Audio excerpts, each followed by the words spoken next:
Ay, mapagkakatiwalaan ko talaga siya. Saka alam kong gusto niya ako. Yun. Gusto mo ba siya? So since 1 year, more than 1 year na kayo, ano yung mga na-discover niyo sa isa't isa? Oh, Tony Talks. Yes! Tony Talks, para mas OG Diaz and James. Alam mo, nung nagsisimula, di ba may mga duda-duda ka. Pero habang tumagal kami, siya yung nag-alis ng selos ko sa tao. Yung kahit sino makasama niya, hindi ako magsiselos.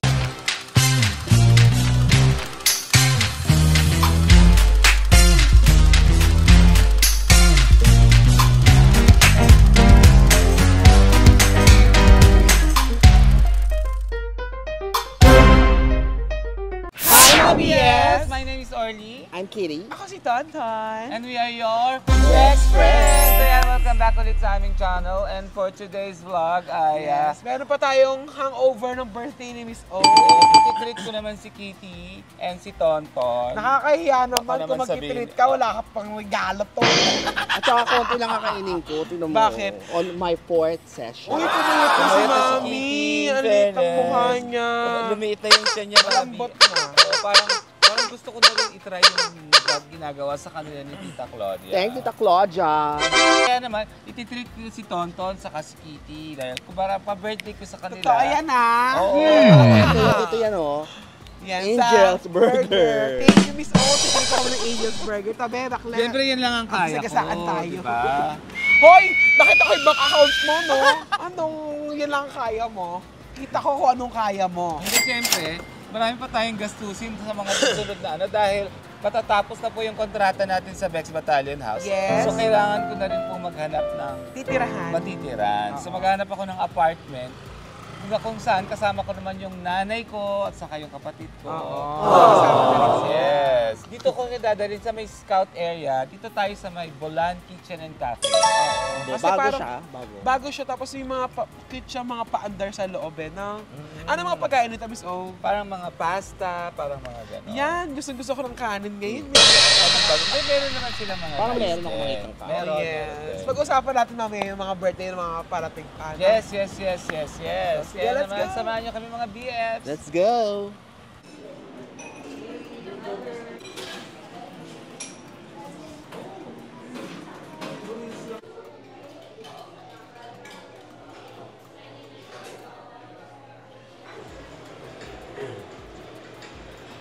Nakakatuwa naman na nandito tayo sa loob.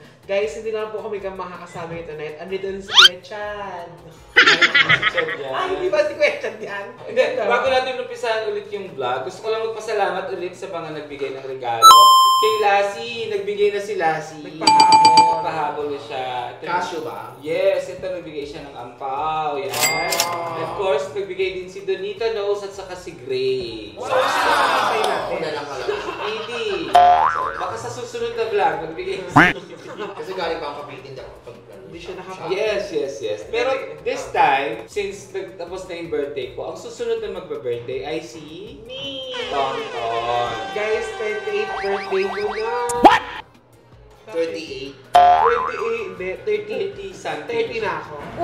34. 4. Ano mo, feeling ko, tanda ko na siguro kasi yung mga pamangkin ko, mababata pa nila. Ganun pala talaga yun, you don't feel old. Para ka lang kaedad mo sila, no? Ikaw, ganun din ang feeling mo. Yes, oo. Ano naman plano mo sa birthday mo? Meron po kami show sa Vice Comedy Club. Abangan po ninyo yung poster namin dyan. Yes. So magsa-celebrate ka during the show. Hindi ko alam paano mag-celebrate. At pero mas maganda kung after na lang. Bali ano po yan? 4-day event, 4-day show. Kaya abangan niyo po yun. Yes! Magkakasunod na araw yun. Pinaghandaan po talaga namin yun. Ano okasyon niyo? Special show tungkol sa election. Basta ito, mag-i-spoof kami. Yun na lang masasabi ko for Harry now. Roque ka doon, di ba? Alam mo ka!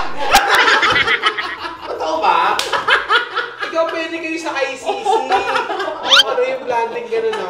Pwede ka doon. Basta abangan niyo po yung lahat ng posters and iba pang mga details ng show na yan sa Vice Comedy Club page, sa Facebook at saka Instagram. Nakakatawa, ba't ako hinari Roque? Pwede naman ako mag-Risa Ontiveros. Yung mga babae magaganda, diba? Malay mo maging babae ka doon. Wanna Abangan niyo po yan. change. Si Pretty! Grabe si Kitty sa'yo. Grabe ka na, no? Hindi. So, since wala kang plano sa birthday mo, kasi nga, medyo nakafocus siya sa show. Pero abangan niyo pa rin siyempre magpa-vlog tayo tungkol sa birthday nito. Aha. Saan kaya? Gusto ko parang simpleng birthday lang. Last year resort, di ba? Resort ka din. Oo, resort na last year. Pero gusto ko magaganon man ako, simple lang. Yung parang handa lang na Miss O, yung mga ganun mga na pagkain ng gusto ko. Siyempre this year, mag-golden game na rin si Kitty. Mag-golden game sa September. May plano ka ba? Wala pa. Ay, wala pang plano, pero gusto ko iba. Di ba every year gusto ko iba? Ay, pero maganda yung birthday niya last year. Last Yate. year, maganda yate. Ay, gusto ko Disney princess ngayon. Disney, anong tema? Mga princess. Tayo? What? So, hihirapan tayo magdamit. Dahil Disney princess talaga siya. Kasi, Siya si Fingerella. Pero wala pa nang layo pa yun, unahin muna natin sa kanya. hindi, gusto ko marating yung plano mo. Disney princess nga. Sino mag-aaladin? Ikaw, Gino ka eh. So ikaw, ano plano mo? Walang hirap kasi magplano ng ano, yung may gagawin eh. At saka syempre, meron ka namang katulong magplano. Introduce na natin siya. Yes, Jowa Reveal. Ito yan. Yan na, mga Jowa Reveal. First time po yan, dito sa Best Friend. Pati hirap mo yung camera natin. Ako na lang hindi na ito Jowa Reveal. So, syempre, sama natin si Jonah. Yay! Baby ni Tonto. So ayan, kasama natin si Jonas. Yes! Ang kumpare ko, pare! Bati na sila. Ano? Bati na sila. Oh shit, not good. Magkakawin na sila. Palaaway kasi to. Kailan sila nag-away? Last week. Mag-hi ka na muna sa camera. Nag-away sila ng birthday ko. Lasing na lasing kasi. Alam niyang meron ako noon. Kinukulit ako. Okay, ngayon Kitty, ikaw naman magtanong kay Jonas at kay Tonton. Para meron namang information or may malaman kahit pa paano yung mga BFs natin tungkol kay Jonas. Matagalan sila ng Akala ko kakain tayo kasi trip to ba? Wala pa tayong food. Wala So pa. habang wala pa tayong food, nagkakalahan ko na tayo. Maupo ka lang dyan. So, kailan kayo nag-keep na unang nagkilala, Jonas? Alam mo, sobrang close kasi sila nito. Di ba? Close sila ni Mami, di ba? Super chikahan sila palagi. Nung birthday mo nga, nangungulit to. Pinukulit niya to. Drinking buddy. Oo, drinking buddy sila. Saan daw? Saan kakilala? Dali, huwag ka mahiya, Jonas ha. Sa Cavite. Sa Cavite. Pinuntahan niya ako sa Cavite. Siya nagpunta. First time. After ng show nila nung sa Das. Pinuntahan ko siya. Pero nag-chat kasi siya. Look, So, nagkakilala muna kayo sa chat. Nagka-chat kami. So, sinong unang nag-chat? ako. Siya yung swerteng napili mo, no? Sa dami na nag-chat-chat sa'yo. Pretty! Sa sobrang playgirl mo, no? Si Playgirl na. Sis nagbabago ang tao. Sorry. Oo naman, kasi nung naging kayo ni Jonas, hindi mo na pinapansin si Ernest. Pwede sa letter E. Isa po yun sa pinag-aawayan nila, yung letter E. Umulis ka ba yun? Pawisan siya. Alam mo, may bihira akong pinapawis. Mainit na. Hindi, eto yan so ikaw ang unang nag-chat, Jonas, kay Tonton. Opo. Ay, salamat. May pagkain na. At nauna ang cake. Ikaw na yung dessert. Ay! Yung lang. On the house. Salamat. Although umorder na kami kanina ng May rose food. velvet. Naki. Laking order ako ng dessert, pero binigyan din nila tayo ng dessert. Kainin natin ito later, syempre. So, ano to up sa chat? Facebook? Instagram? Instagram. Sabihin ko na sa iyo nangyari, nagandahan siya sa akin. Hindi. Ganda nung bata, chat ko to. Hindi. August Parang yun na eh. tayo. Hindi na ako nag-expect na mag-reply ganun eh. Ano una-una? Napanood ka niya o chinat ka niya? Napanood niya. Napanood ka niya sa Dasma. Kasi taga-Cavite ko si Hindi, John. napanood niya ako sa Miss Q&A. Tapos, ito yung pangit. Baby. Meron ka sa mukha. May contour ako. Kapag kasi nung contour ng kuya ko, akala niya daw, katulad kay, Obese. yung pang, yung matataba, yung maitim dito. Oo. Pero tapos napanood ka niya sa isang event sa Cavite? Hindi. Hindi ko pa siya napapanood ng Nang live. So napanood ka niya sa TV, sa It's Showtime, saka kanya chinat. Hindi naman. Diba?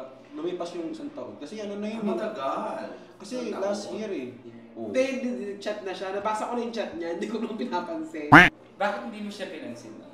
Meron ka bang boyfriend nun? Si Eder. Yata. Sino? Si Eder. Wala ka ko. Bakit na pinag-uusapan natin yan? Kaya mahilig ko na talaga sa sirena yun. Kaya wala. So after nung chat na yun, Ay, hindi pagkain. wala pa. Wala pa ba? Mga ilang buwan kayo nag-chat-chat bago naging kayo? Nag-reply ako, nag-chat siya ng August, nag-reply ako ng October. October. Nakita tayo December. Kita kami ng December. Pero hindi lagi kasi hindi ka nakakalabas ng bahay nun. Hindi ako nakakalabas, diba? Even January and February hindi tayo nakikita. Ha? Lagay na, hindi ka pa nakakalabas ng bahay. Diba? Hindi na yung mga panahon nag-aaway-aaway kami ni Ate Ebs.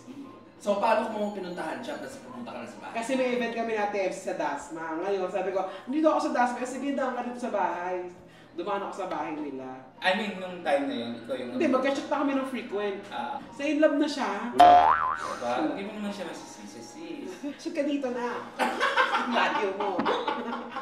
Pero Jonas, nung napanood ko sa Showtime, anong nakita mo sa kanya? Ba't ka nagka-interest? Maganda yung mukha. Maganda yung face. Ganda. Hindi ko Siyempre. alam. Nasa pageant yun. Hindi ka maganda nun. May black eye ka sa mukha nun. Panda ba siya? No? Panda. So, paano nag-start yan, Tonto? Nagligawan ba kayo? Saan kayo nag-date? Nag-date? Nag-mall kami nun, kami sine, ganyan. Sa Ayala po. Jay, kumain tayo ng biryani. Unang araw na nag-meet kami, sabi niya kasi sa akin, anong gusto mong pagkain, favorite ko. Sabi ko, mahilig ako sa mga Arabic na food. Dinala niya ako sa Imu. Saan ka nakatira niyan? Sa BB House ba? BB House. So, siya parang nagkikita na kayo, parang nagliligawan na kayo. Oo, ganun. Ganon. Nililigawan mo siya. Sino nag-initiate na maging kayo na? Feeling ko mutual decision naman yun. Siguro nga, oo. Sumagot ka naman maayos, baby. Baka pag-awayan niyo pa yan mamaya. Hindi, kasi nag-meet kami. Naging kami na ng January 22, pero nag-meet kami ng December 22. Malandi ka. Pero ano yun na kayo ba? Oo, 1 year na kami. Ah. Di ba nung January? Matindi Oh, sa yun. mga 1 year and ano na kayo? 3 1 year and 2 months. 2 months. Yes, oo. Yan.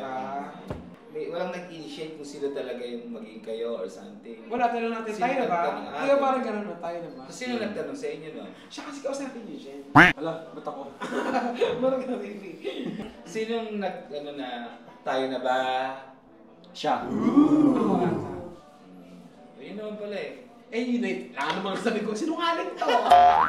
Pag kinontra ko siya, parang di kami mag-jowa. Anong nagustuhan mo na, ano? Alam mo, nung nagsisimula, di ba may mga duda-duda ka. Pero habang tumagal kami, siya yung nag-alis ng selos ko sa tao. Yung kahit sino makasama niya, hindi ako magsiselos. So, Kasi nawala sobrang yung, wala kang trust issue kay wala akong Jonas. trust issues. Sobrang wala.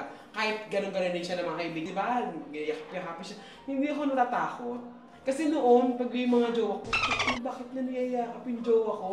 Siya, confident ako. Parang may tiwala ako na. Kasi binigay niya sa akin yun eh. Yung tiwala. May tiwala ako sa kanya talaga. Importante talaga yun. Yung may tiwala. Hindi, parang hindi na ako naging selosa. Ang sexy mo, no? Parang balingkinitan kasi. Actually, nakakabalik ka niya, di ba? From Dubai.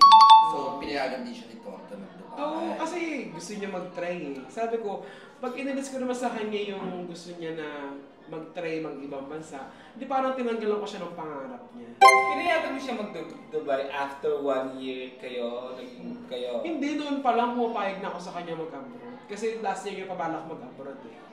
So, since 1 year, more than 1 year na kayo, ano yung mga na-discover niyo sa isa't isa? Oh, Tony Talks. Yes! Tony Talk, para mas OG Diaz and James. Alam mo, hanggang ngayon work in progress sa akin na nung ko siya. Wow, paano yung work in progress? Kasi Miss O, lagi siyang nagagalit, di ba? So, pag nagagalit siya, nagagalit ako. Dapat pala hindi, nababaya. Minsan pag naiinis siya, naiinis na ako. So, nag-aaway kami dahil nagtatalo kami palagi. Dapat pala hindi ko sasabayan. Pinapractice ko pa rin na huwag siya sabayan nung pinababayaan ko na lang siya. Yung ganun. Pero ano yung na-discover mo sa kanya na mas lalong nagpatibay ng relasyon mo? Mas lalo mo siyang... Ay, mapagkakatiwalaan ko talaga siya. Saka, gusto niya ako. Yun. Gusto mo ba siya? Minsan. Tsaka sweet yan. Talaga siya nagiging PA minsan. Hindi, alam mo. Oo, hindi.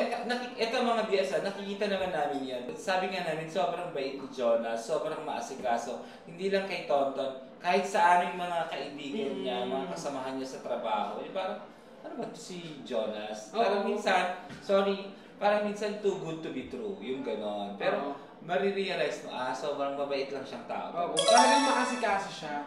Kahit sa mga kaibigan niya, nakikita ko siya naglalagay ng pagkain sa mga tropa niya. Yung, kumbaga parang yun yung ano niya parang act of service siya palagi. Okay. Maasikaso talaga siya. Yun yung kanyang Kaya sabi ko, love language. di ba kahit sa inyo, sinasalinan ka ng alak, kinukuha kayo ng kung ano. Minsan nga nakita ko kinakain niya yung liig ni Kitty dito. Bakit ka kayo ng leg ni mama? Hindi yun siya shower yun. Buti lang di ako At saka, shaky. ang nakakatuwa pa sa kanya, Miss O, di ba mapagbigay pa siya? Yes, generous, Jenny Rose. marigalo. Jenny Rose, sabi nga. At saka babae ka, ikaw ang binibigyan ng pera. So ikaw naman, Jonas, ano naman yung mga na-discover mo sa kanya na tsaka? Tsaka talaga? Oo, tsaka talaga. Yung mga tsaka niya na, Eksena. Yung ano lang talaga, yung pala sagot siya. Yun lang yung lagi kong kinaiinis. Makatwiran. Oo. Lagi siyang may pasok ng sagot. Kahit na, alam mo, Laging pwedeng may tumahilig dahilan. na lang. Same lang din. Ano yung pinaka-gusto mo naman sa kanya? Pinakagusto. Bukod sa batok niya. Sira Manawari. Mabait naman. Talagang may pitik lang talaga ng pagsagot. May topak din. Mabait. Kaya ano yung, sa tingin mo, ano yung character ni Tonton na nagustuhan mo sa kanya? Nagpapatawa, komedyante. Hindi, napapatawa mo ko eh. Yun. Hindi, tsaka feeling ko gusto niya pag kumakanta ako. Nag-aaway kasi kami pag di siya nakanta. Yung sa lahat ng kaibigan niya, kailangan kantahan ko yun. Yung Sa papakilala lahat ko. ng events. Sa lahat ng events sa mga kaibigan, dapat kakanta ako. Mag-aaway kami kung hindi ako kakanta. Siyempre. Feeling ko sobrang napaproud siya na kumakanta yung jowa niya. Pero hindi, naintindihan ko naman minsan talaga hindi ka pwedeng kumanta. Lalo may trabaho. So yung boses niya, Boses. yun talaga yung nagpaano sa'yo. Kumanta ka ba sa Showtime? Diba? Nag-event ka. Nag-sample ako Yeah. doon.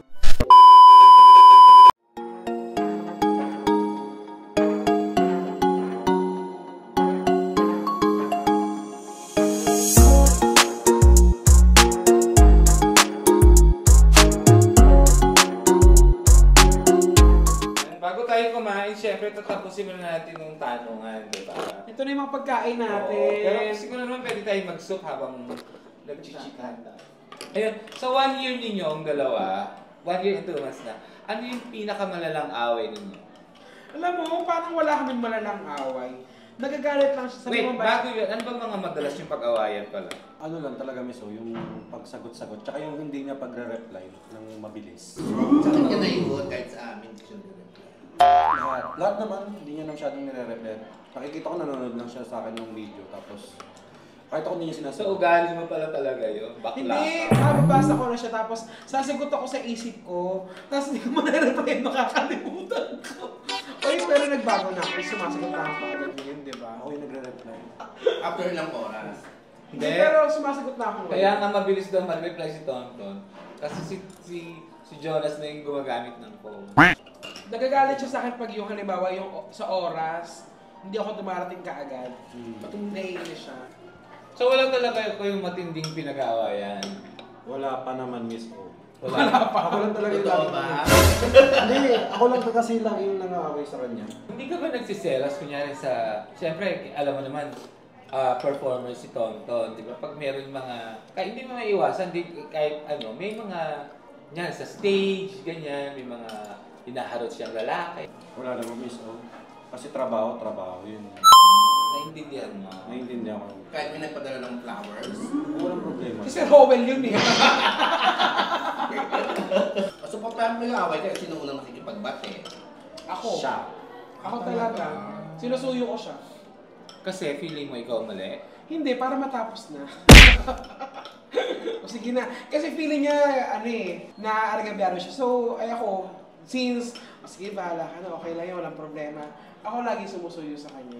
Sino ang matanda sa inyo, di ba? Ako ng 1 year. Pero di ba ganun yun? Para hindi humaba yung gulo, kung ano yung makapagbati.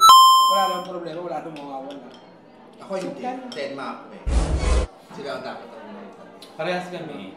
Ako, depende naman yun kung sinong feeling ko may kasalanan. Kunyari, pero minsan ganun din ako, yung parang si Tonton. Kahit alam mong siya yung may kasalanan, para matapos na, sige, babatiin mo na. Para, minsan nababaliktad, di ba? Yung parang, kahit yung partner mo may kasalanan, so ikaw ngayon magtatampo ka, tapos eventually, susuyuin ka, tapos biglang hindi ka na niya susuyuin kasi parang feeling niya, sinuyo ko naman na siya, nagawa ko na yung part ko. So ikaw naman ngayon ang manunuyo, di ba? Marunong kang bumalanse. Bumalanse. Saka ang bilis mo naubos yung soup mo dahil. Balikan ko lang yung yung mga kinagagalit. Nagagalit siya pag kumakain ako, tumitikam ako ng bawal. Halimbawa yung mga sa pagkain. Kasi pag nahihirapan ako, nahihirapan siya. Alam ko Kasi alam niya may sakit ka may sa problema sa gout. gout. Nahihirapan siya. Kasi sabi niya, ayaw mo tumigil, yan yung kinamatay ng tatay mo, pati ng tatay ko. Kasi yung mga pag-inom-inom ng mga pain reliever, yung pag hindi ako makalakad, naiinis siya. Kasi parang nagiging pabigat ako sa bawa sa kanya kasi kailangan niya akong kargahin, buhatin lahat ng gamit. Mahirap naman talaga. Kakantahin ka. Hindi, parang nakaakbay ako sa kanya eh. Pinakilala mo na, nakilala niyo na ba yung family ng isa't isa? Yung pinakilala mo na siya sa mama mo, pinakilala mo na siya sa... May parents ka pa ba, John? Mama ko na lang po. Mama na. Parehas kayo. Okay. May mga kapatid ka? Meron po. Ilan kayo magkakapatid? 4 po kami, pangatlo po ako. Pero yung mga kapatid ko, nasa ibang bansa. Sa ibang bansa. Parang nag-e-enroll siya, no? Sa kasera. Pero pinakilala niyo na sila sa isa't isa. Opo, kilala na po. Anak na tawag sa kanya. Nakakatuwa kasi pinakalala ko sa mga best friends, sa mga sobra ka-close niya. Yung core niya, kilala ko ng lahat. Sa nanay niya, yung kapatid niya sa Dubai, kasi nagpunta kami ng Dubai. Ano sabi ng nanay mo? Alam mo, nakakatuwa yung nanay niya, parehas niya, galante rin. Hindi, sabi ng mama mo sa kanya. Mama ko, sa kanya, alam mo yung nanay ko kasi nasanay na kami yung gumagastos sa lalaki. So, parang feeling niya gano'n. Pero nung una lang yun. Nung binibigay siya ng pera ni Jonas paminsan, sabi niya, ay, naloloka din siya. Na pwede pala yung gano'ng relasyon. Happy siya, happy si mama. May ganong notion yung mga tao na parang pag yung bakla, bakla ang gagastos sa relasyon. Minsan, meron din naman pong partner na gumagastos sa bakla at minsan nag-share din Share. Madalas siya nagbabayad, di ba? Nakikita niya. Nung nag-1 year kayo, saan kayo nag-celebrate? Sa Pansual, invited kayo, di ba? Ayaw nga pala na. Hindi pala yung 1 year nyo. 1 year nga kami nun, di ba? Anniversary. Kina Lance, sa friend natin sa Pansual, kina Yeah, thank you Lance and Nina. Maring Nina. Tapos, anong regalo sa isa't isa? Yun na po, yung pinaka-resort, yung handa, nag-share na lang po kami. Share kami sa gastos nun. Para yun yung gift namin. Paggamit kasi mahirap pag-isip pang gamit. Marami siyang sapatos bago ko siya nakilala. Ano pang bibilin ko sa kanya? Mga damit niya mas mamahalin sa akin. Mga damit ko, Shein. Siya nakalakos, naka-LV, naka-ganyan. So, sino ano mga nang-influensyan sa'yo ni Jonas tsaka ni Kate Jonas? Mag-ML. Actually, naging ano siya sa ML. Totoo ba? Hindi, yung magre-reply dapat kaagad. Kasi nga naiinis siya pag hindi ako nagre-reply. So, yun yung maganda na influensya niya naman sa akin. Yung paglilinis po, yung talagang organized. Marunong naman ako maglinis before, pero yung talagang i-organize ko lahat. Yung sama-sama yung... Kumbaga sa damit. Sa kanya. Siyempre, tinuruan siya ni MC. Hindi, kumbaga sa damit kasama yung kakasama yung mga puti, tapos yung black sa black, yung green sa green, yung mga ganun. Tsaka yung pagpili ng mga nakakasamang tao. Pakis na ako. Sino naman ang naglalaba, nagluluto, yung mga ganun sa inyo? Mas nagluluto siya, may. Wait. Luto. Nagsasama na ba kayo sa bahay? I mean, live-in na ba kayo? Parang gano'n, lagi kami. Pag wala ako sa amin, pag wala kami sa amin, madalas kami sa kanila. Nakatulog ka na sa kanila. Opo. Oo, at saka diba, okay nga siya kay mama. Okay din ako sa parents niya sa partido niya. Ang inaabangan lang naman nila yung magka-baby kami. Talaga. Gusto na magkapo ng mama mo? Mama, dami ka ng apo, bakit gusto niyo pa ng apo sa akin? At saka pagkagising ko, may pagkain na kami. Kasi magluluto na siya. Pero pag galit siya, hindi siya magluluto. Anong favorite mong niluluto niya? Magaling siya magsangagi, yung mga Hindi. Pero marami siyang ilalagay sa sinangagi. Marami, kompleto na. Parang chow fan? Parang gano'n. Pero mas masarap sa chow fan. magaling siya magsangag ng mga pagkain na may mga kasamang ibang pagkain. Gusto ko yung mga pag niluluto niya yun. Nagulat kayo, akala nga sinangag lang, no? Sa yun yun, Jonah. Siyempre, for a time, hindi ka naman nilabas ni Tonton sa social media, di ba? Ngayon lang, Official. officially, kumbaga, pinakilala ka na niya sa mga DMs, sa mga tao. Ready ka na ba? I mean, baka mabash ka or something, di ba? Yung bash, miso, hanggang ano lang naman sila, internet lang naman nila kayang ang gambalain eh. Pero yung personal life, hindi ka nila kayang guluhin. Kasi kung di ka naman magpapapekto sa mga mababasa mo, wala lang silang sense. Kaya yun, walang kwenta yung mga bash-bash na ganyan. Kaya ikaw, Tonton, siyempre, kung nakita na natin, wapo si Jonas. Sabihin nila, Thank you. ano nagustuhan ni Jonas kay Tonton? Yan, ang laki-laki. Yung ngayon ang type niya. Diba? Tapos, baka may manligo sa kanya or ibang magparamdam, mag-chat, diba? Sa kanya naman yun eh, kahit naman hindi siya lumabas sa vlog. Yung makasalubong ka pa lang pag gusto mo lumandi, makakapanglandi ka, diba? Ito na lang last question. Ano naman ang message? Last pa! Ay, makakain na tayo. Ano? Gutom na ako. Anong message yun sa mga taong may ganyan din relasyon at sa mga taong ayaw nang magkaroon ng jowa? Yung feeling nila, okay na, wala namang forever. Feeling ko, humanap ka lang ng humanap hanggang sa mahanap mo yung tamang tao para sa'yo. Di ba, hindi ka pwede mag-quit pag hindi mo tinry ng tinry. Si Miss O kasi parang nagko-quit na siya minsan. Pero humanap ka ng Pangit. Hindi. Sabay pa kayo. Feeling ko darating naman ng tamang tao para sa isang tao. Kasi masyado marami yung tao sa mundo para mag-isa ka. Saka ano, Makakahanap ka rin ng para sa'yo. wag matakot, tsaka wag mahiya. Hindi porket nasa same sex relationship. Mostly kasi iba, nahihiya, natatakot, pahusgahan. Pag malaki mo, kasi ganun din naman yan eh, babae, lalaki. Pare-parehas lang din naman love yan, labas no gender. Oh, ayan pakinggan niyo si Jonas kaya kayo mga... Ayan, thank you syempre kay Jonas. So, para tayo nasa showbiz talk show. Hindi, thank you kay Jonas at syempre, kumbaga nagkaroon na siya ng lakas ng loob na lumabas. Kasi for a time, ayaw niya talaga magpakita. At thank you rin kay Tonton dahil finally, meron siyang another jowa ni Neil. Hoy, pangalawa pa lang Ang naman. pangalawa. Kaya nga, di another. Amin lang ba siya? Si Oliver lang naman yung isa. Hindi, may mga pinakita tayo before pa na yung nagpadala sa'yo. Tara, kain tayo. Birthday sa Amerika, di ba? So kaya okay lang din sa'yo talagang LDR. Kasi anong pangalan mo? Marvin? Ilalagay niya lahat. Ilalaglag yung cake. Ay, pumayag yung yung cake. So mga BF, ang masasabi ko lang sa mga naghahanap ng pag-ibig. At saka magkikinaw siya kung talaga na tinagkikinig. Ay, Diba? Kasi baka tanong nila kung ano yung ibig sabihin ng bulan. Bulan is an Indonesian term for the moon. Oh. Isa siyang deity. Hindi ko alam kung goddess o god siya ng moon dati. At sa tide, high tide, low tide. Si Charlene Gonzalez yata siya. Kaya pala ganyan. So creator Bulan. ng moon. Yes. So yun lang, Kilino. So ayan mga BF, sana na-enjoy nyo itong vlog na to. At abangan nyo pa po ang maraming mga content. Lalo na tayo sa summer. Yan. Yes. Abangan nyo yung summer content episode namin. Yes, masaya yon. Magastos ninyo. Bye-bye mga BF!